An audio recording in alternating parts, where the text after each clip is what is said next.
Mega డిఎస్సిలో అక్రమాలను నిరసిస్తూ పార్వతీపురంలో వైఎస్ఆర్ కాంగ్రెస్ పార్టీ స్టూడెంట్స్ విభాగం ఆధ్వర్యంలో స్థానిక అంబేద్కర్ విగ్రహం వద్ద నిరసన కార్యక్రమం జరిగింది. విద్యార్థి యువజన సంఘాల ఆధ్వర్యంలో అంబేద్కర్ విగ్రహానికి నివాళులర్పించి వినతిపత్రం అందించారు.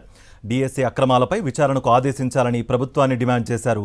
విద్యాశాఖ మంత్రి లోకేష్ తన పదవికి రాజీనామా చేయాలని డిమాండ్ చేశారు. పేపర్ పూర్తిగా లీక్ చేసి ఇవాళ చదువుకున్నటువంటి నిరుద్యోగులకు మోసం చేసినటువంటి పార్టీ కూటమి ప్రభుత్వం. ఈ తక్షణమే ముఖ్యమంత్రి చంద్రబాబు నాయుడు గారు కుమారుడు నారా లోకేష్ గారు వెంటనే నైతిక బాధ్యత వహించి రాజీనామా చేసి సిట్టింగ్ జడ్జితో ఈ దగా డిఎస్సి పై వెంటనే విచారణ జరిపించాలని వైఎస్ఆర్ కాంగ్రెస్ పార్టీ తరఫున డిమాండ్ చేస్తా ఉన్నాం. నేను ఒక డిఎస్సి అభ్యర్థిని, ఎంతో కాలంగా భార్య పిల్లలు ఇల్లు వదిలి ఉద్యోగానికి కోసం చదువుకున్నాను. కానీ ఈ రోజు వరకు కూడా ఇటువంటి అవకతవకలు జరిగేసరికి చాలా బాధాకర విషయం అండి.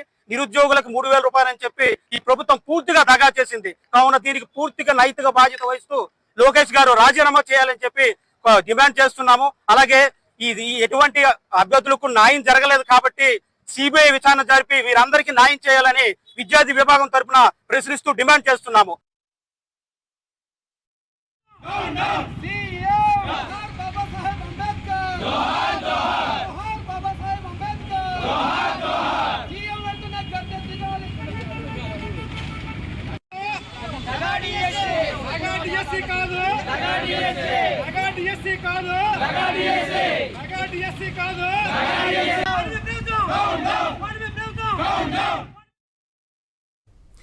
డిఎస్సిలో జరిగిన అవకతవకలపై నర్సరావుపేటలో వైఎస్ఆర్సీపీ విద్యార్థి విభాగం ఆధ్వర్యంలో భారీ ర్యాలీ నిర్వహించారు.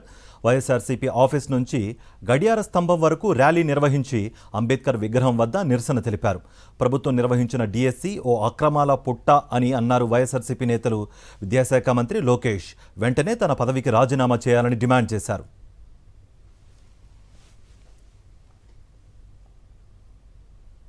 అసలు మెరిట్ లిస్ట్ ఎందుకు రిలీజ్ చేయలేదు? మీరు మెరిట్ లిస్ట్ రిలీజ్ చేయకుండా ఎవరికైతే ఉద్యోగాలు వస్తాయో వాళ్ళకి ఎస్ఎంఎస్లు పంపించి వాళ్ళకి కాల్ లెటర్లు, జాయినింగ్ లెటర్లు ఇచ్చేశారు. ఇదే జగన్మోహన్ రెడ్డి గారు ప్రభుత్వ హాస్పిటల్లో క్లాస్ 4 ఎంప్లాయీస్ కూడా మెరిట్ లిస్ట్ రిలీజ్ చేశాం. వైఎస్ఆర్ కాంగ్రెస్ పార్టీ టైంలో అవుట్ సోర్సింగ్ ప్రతి డిపార్ట్మెంట్ లో మెరిట్ లిస్ట్ ఇచ్చి ఉద్యోగాలు ఇచ్చాం. కానీ మీరు మెరిట్ లిస్ట్ ఎక్కడా కూడా రిలీజ్ చేయకుండానే ఈరోజు జాయినింగ్ లెటర్లు ఇచ్చేశారు. మూడో ప్రశ్న, స్పోర్ట్స్ కోటాలో సుమారు 400 ఉద్యోగాలు, ఒక్కోటి 15 లక్షల రూపాయల చొప్పున మీరు అమ్ముకున్నది వాస్తవం కాదా?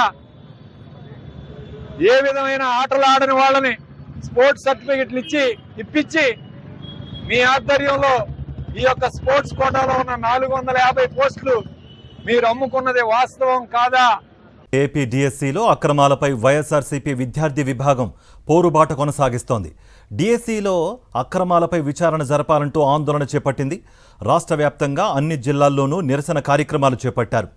దగా డిఎస్సిని రద్దు చేసి స్పోర్ట్స్ కోటాలో పోస్టులు అమ్ముకోవడం, పేపర్ లీక్పై విచారణ చేయించాలని డిమాండ్ చేస్తున్నారు. విద్యాశాఖ మంత్రి నారా లోకేష్ రాజీనామా చేయాలని డిమాండ్ చేస్తున్నారు. వైఎస్ఆర్సీపీ విద్యార్థి విభాగం చేపట్టిన ఆందోళనల్లో డిఎస్సి అభ్యర్థులు పాల్గొని నిరసన తెలియజేయడంతో ఆందోళనలు ఉధృతమవుతున్నాయి.